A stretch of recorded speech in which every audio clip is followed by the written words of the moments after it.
آئیے عزیز طلاب اب ہم ربائی کے مخصوص اوزان پر بات کرتے ہیں۔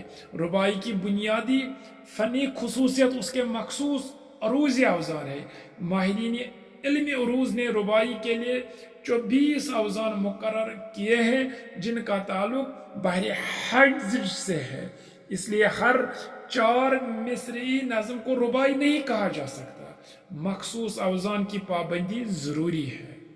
ربائی کے 4 مصروں کا ایک ہی وزن میں ہونا ضروری نہیں، چاروں مصرے مختلف مقررہ اوزان میں بھی کہے جا سکتے ہیں، اگرچہ شعراء نے عموماً چند مخصوص اوزان ہی استعمال کیے ہیں۔ حیت کے اعتبار سے ربائی کی اقسام۔ اب ہم حیت کے اعتبار سے ربائی کی اقسام کا جائزہ لیتے ہیں۔ حیت کے اعتبار سے ربائی کی 2 قسمیں ہیں، ایک ہے ربائی خسی اور دوسری ہے ربائی غیر خسی۔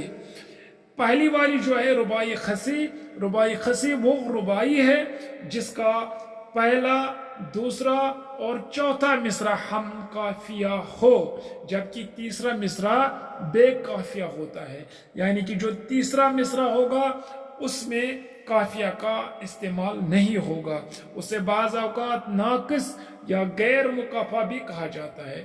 تیسرے مصرعے کا بے قافیہ ہونا ربائی میں ایک خاص فنی کیفیت پیدا کرتا ہے اور قاری کی توجہ کو اپنی طرف ہے۔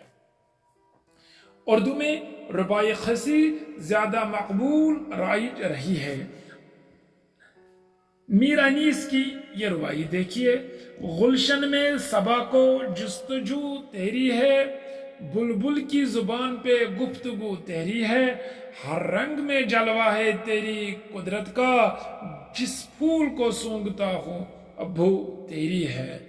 یہاں پر پہلا، دوسرا اور چوتھا مصرع ہم قافیہ ہے، جبکہ تیسرا مصرع قافیہ کے بغیر ہے، اس لیے یہ ربائی خسی کی مثال ہے۔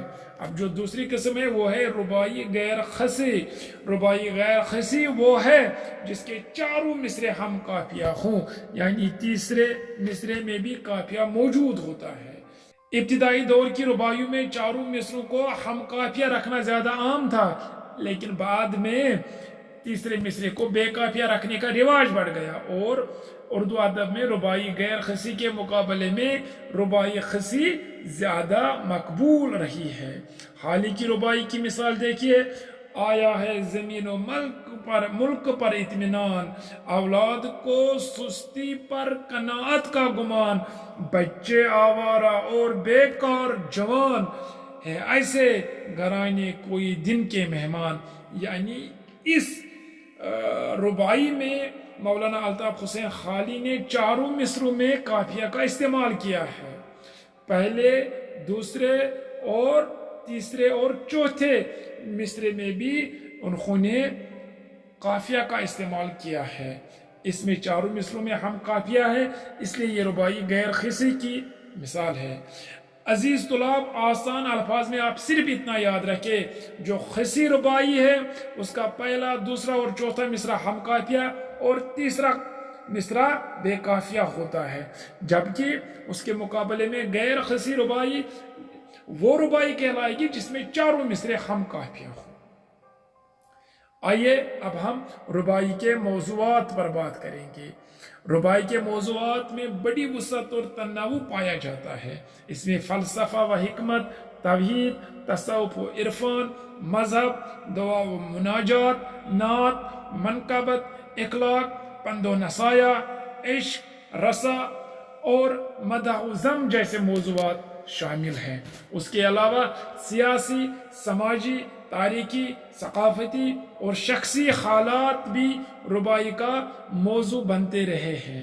ربائی کے بیشتر موضوعات غزل سے ملتے جلتے ہیں، تاہم ربائی کو عموماً زیادہ سنجیدہ صنف سخن سمجھا جاتا ہے۔ اردو ربائی نے اپنے عہد کے سماجی، معاشرتی اور سیاسی حالات کو بھی عکاسی کی۔ میر انیس، میر تقی میر، حالی، اکبر اور جوش کی ربائیوں میں اس کی واضح مثالیں ملتی ہیں۔ ساتھ ہی ہر ربائی گو کا اپنا مخصوص موضوع اور انداز بیان بھی ہوتا ہے جو اس کی فکر اور ذاتی رجحان کی ترجمانی کرتا ہے۔ مختصر ہم کہہ سکتے ہیں کہ جو ربائی ہے اس کے جو موضوعات ہیں ان کو ہم قید نہیں کر سکتے ہیں. کوئی بھی موضوع، کوئی بھی عنوان، کوئی بھی خیال ربائی کا موضوع بن سکتا ہے. آج کی ویڈیو میں بس اتنا ہی. ہمارے لیکچرز کو شیئر کریں، چینل کو سبسکرائب کریں. ہمیں دیجیے اجازت. شکریہ.